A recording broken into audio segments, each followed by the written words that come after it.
I remember my dad. My dad was a huge influence in my life. And anyway, I used to work for him part-time when I was going to high school, and it was a guy would pump gas. My dad had 3 gas stations in Peterborough. So he wanted me to start working there, and he says, you start working here, but I'm going to be harder on you than the rest of the employees. You're my son. He said, you got to be at a higher standard.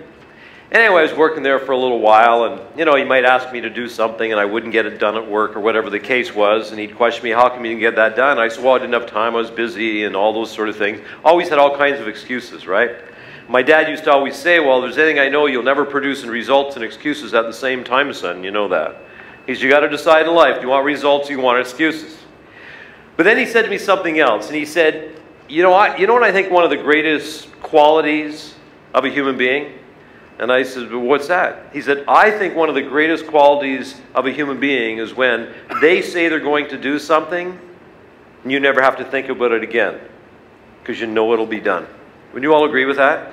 He said, I do. I think that's the greatest quality. Because when I see that in an employee, he said, that's the most valuable employee you will ever find. And I don't know about you, but have you noticed over the last little while that's getting harder and harder to find? You phone a contractor, yeah, I'll come by and give you a quote. You never hear from them. They don't show up. They don't phone. They don't do anything, right?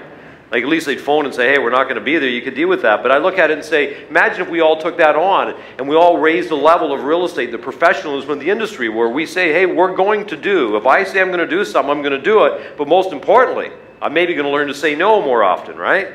So if I'm not going to do it, I can say, I'm sorry. I'm not going to have time for that. I'm sorry. I'm busy. I'm sorry. I don't work that particular area, but I can find a great agent that does.